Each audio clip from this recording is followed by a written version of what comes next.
6 फरवरी 1996।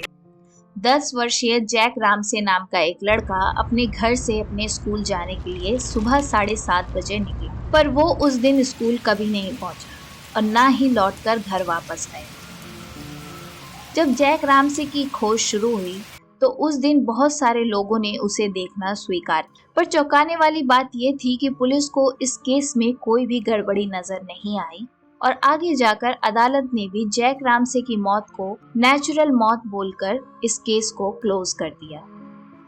क्या सच में Jack Ramsay की मौत एक नेचुरल मौत थी? आइए जानते हैं क्या हुआ था इस 10 वर्षीय मासूम से बच्चे के साथ इस ट्रू क्राइम केस स्टोरी में। हेलो दोस्तों, टी हाउस क्राइम में आपका स्वागत है। इससे पहले कि हम इस केस के बारे में आगे बढ़ें, आपको बताते चले कि हम इस चैनल में इंटरनेशनल और नेशनल क्राइम से रिलेटेड सॉल्व्ड, अनसॉल्व्ड, मिस्ट्री और स्ट्रेंज केसेस के बारे में जानते हैं। तो अगर आपका इंटरेस्ट इन किन्हीं में से है तो चैनल को सब्सक्राइब करना ना भूलें। पूरे 1 वर्ष बाद जैक रामसे के केस को पुलिस ने दोबारा से ओपन किया। पहले की इन्वेस्टिगेशन से पुलिस को ऑलरेडी पता था कि जैक रामसे को उस दिन किसी एक व्यक्ति के साथ बार बार देखा गया था। फिर आगे जाकर पुलिस इन्वेस्टिगेशन में यह पाया गया कि जैक रामसे की मां के कार का एक्सेस एक व्यक्ति के पास है और वो व्यक्ति का नाम है नेथियल बार जोना। डिटेक्टिव्स ने आगे ये भी पता किया कि जिस दिन जैक रामसे का अब्डक्शन हुआ था उस दिन उसकी माँ और भाई दोनों शहर से बाहर किसी का फ्यूनरल अटेंड करने गए थे। और जब इस बेसिस पर पुलिस ने अपनी कार्रवाई आगे बढ़ाई तो पता चला कि जैक रामसे के गायब होने वाले दिन नेथियल अपने काम पर नहीं गया था और उस दिन के बाद भी वो कई और दिनों तक अपने काम पर नहीं गया था। इन सभी सबूतों के आधार पर पुलिस ने नेथियल बार जोना के अगेंस्ट सर्च वारंट निकाला और जब सर्च वारंट लेकर पुलिस नेथियल बार जोना के घर खोजबीन करने गई तो कई सबूत ऐसे सामने आए जिसने पुलिस के भी रोंगटे खड़े कर दिए। डिटेक्टिव्स के हाथों एक लंबी लिस्ट आई जिनमें बहुत सारे और लड़कों के नाम लिखे हुए थे और जैक रामसे के नाम के आगे डेड लिखा हुआ मिला। उसके साथ ही पुलिस को ढेरों जैक रामसे से रिलेटेड आर्टिकल्स पिन किए हुए थे। इन सब के अलावा पुलिस के हाथों एक नोटबुक मिला जिसमें कोडेड वर्ड्स में कुछ लिखा हुआ मिला था।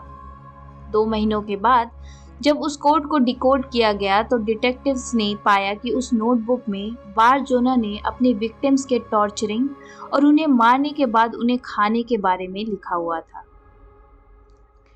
पुलिस को नेथियल बार जोना के अपार्टमेंट से जैक रामसे के कपड़े और एक खून से सना हुआ ग्लव्स भी मिला। बार जोना के गराज को जब खंगाला गया तो पुलिस ने वहां टीटा वर्ड लिखा हुआ पाया जो आगे जाकर जेम्स टीटा के किडनैपिंग के केस से जा मिला और वहां से मिले क्लू से जेम्स टीटा के बॉडी को 25 अगस्त 1973 को बरामद किया गया। बार जोना का जन्म 25 फरवरी 1997 को डेविड पॉल ब्राउन के नाम से मैसेचुसेट्स के वुफसिस्टर सिटी में हुआ था।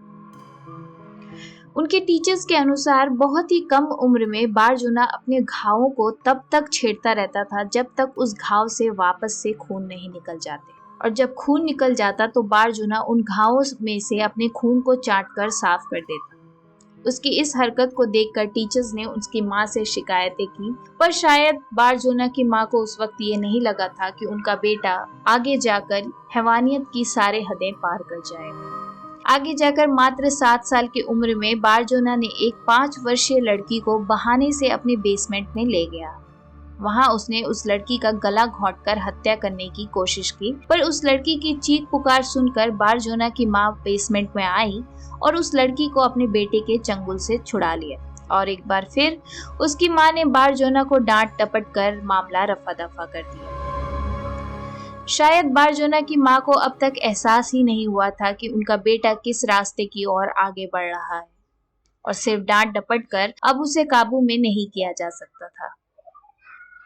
वापस से 13 साल की उम्र में जोना ने एक 6 साल के बच्चे को पास के एक पहाड़ी पर बहला फुसला कर ले गया।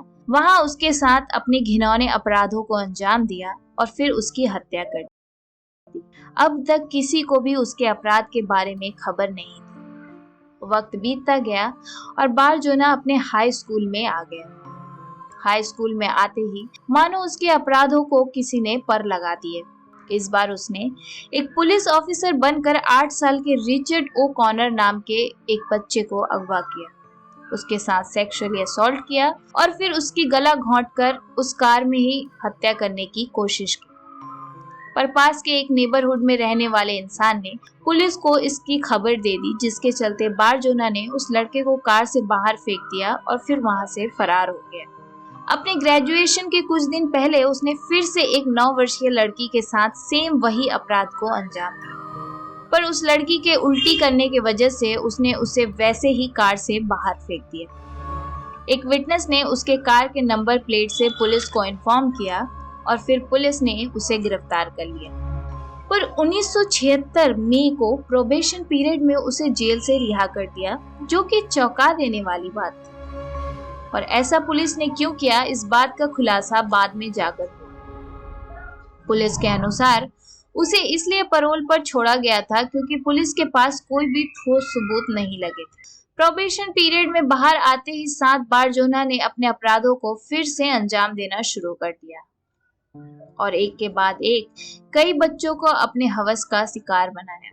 पर जैक रामसे के गायब होते ही डिटेक्टिव्स को पूरा ध्यान बारजोना पर आ टिका और फिर उन्होंने बारजोना के मेंटली बीमार होने के अपील को दरकिनारे करते हुए उसके ऊपर कार्रवाई शुरू की और फिर एक के बाद एक कई सारी गुत्थियां सुलझती चली गई। बारजोना के अनुसार वो अपने विक्टिम के साथ पहले सेक्सुअल असॉल्ट करता और फिर उन्हें जान से मार देता। उसने ये भी बताया कि उनमें से कई विक्टिम्स के बॉडी को उसने खुद पर्सनली पकाकर अपने नेबर्स को डिनर पार्टी में फीड किया था। सारे सबूतों को मद्देनजर रखते हुए अदालत ने पूरे 130 साल की सजा सुनाई और इस हैवान की मौत 13 अप्रैल 2008 को जेल में हार्ट अटैक से हो गई। इसके साथ ही हम इस केस के आखिरी पहलू तक आ पहुंचे हैं। मिलते हैं आपसे नेक्स्ट केस में, तब तक के लिए आप अपना और अपनों का ख्याल रखिए।